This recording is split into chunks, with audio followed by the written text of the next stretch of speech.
A Nigerian group, the Committee for the Defense of Human Rights, CDHR, held a protest Wednesday in Lagos, southwest Nigeria. Members of the group, alongside Nigerians from all walks of life, marched through the streets of Ikeja, the Lagos state capital, to the governor's office. The group urged the government to do more to end corruption in the country.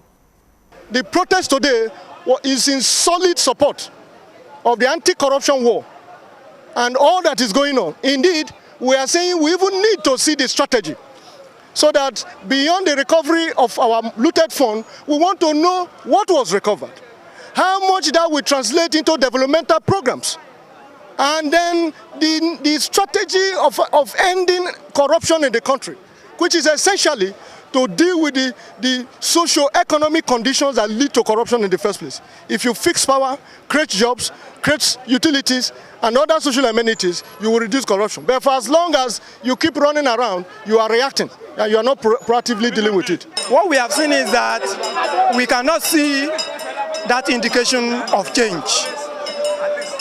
The previous government sold the resources of this country to some few people in the name of privatization.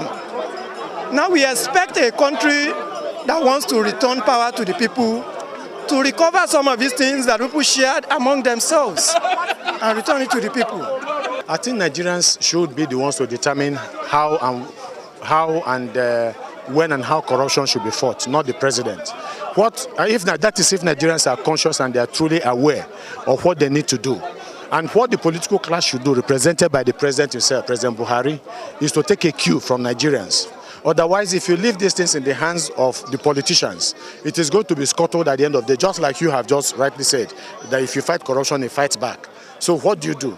If corruption, the fight against corruption is rooted in the people, it's embedded in the people, and it is driven by the people, then it will be very difficult for any set of people to manipulate it for their own purposes, and that is the essence. So we want this fight against corruption to take root in the people, because once that happens, then the politicians will find it very difficult to hijack it.